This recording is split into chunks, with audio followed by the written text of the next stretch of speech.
Okay, hai semua. Hari ni Aisyah dengan Alisha nak tunjuk aiskrim yang diorang beli dekat Barney. Yang viral tu ya. Kita pergi dunia dessert hari tu. Dan juga Tanghulu. Okay, yang pertama tunjuk Aisyah apa benda? Aiskrim apa tu? Aiskrim. Mango aiskrim. Adik? Peach. Peach aiskrim. Okay, buka dulu.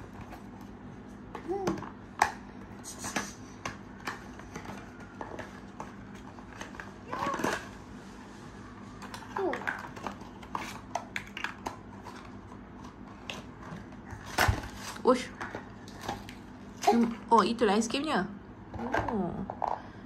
Okay, Miss ni tengok dekat-dekat. Tunjuk dekat-dekat. Ni aiskrimnya. Oh, supaya tak tumpah lah. Oh, tunjuk dekat sikit, adik. Aisyah. Ni mango.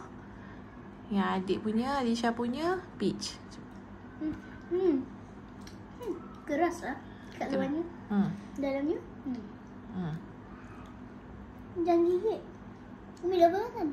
Makan lah. Dah. Sedap. Ada batang. Mesti. Nak rasa.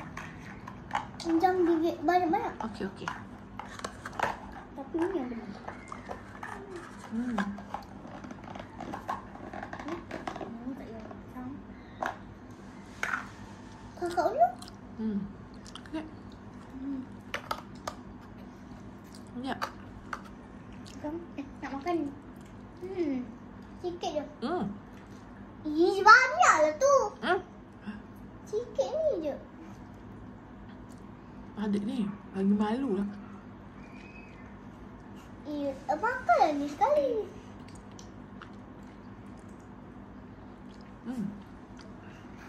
Sedap gila. Mango paling sedap. Cuba adik rasa. Mango punya. Sedap gila. Nak beli lagi. Sedap. Bagi berapa markah, Syah? 10/10. Okey, adik berapa markah? 1 juta. 1 juta. Okey, bye-bye. Bye-bye. Sekejap. Batang tak yang kuat lah. Takut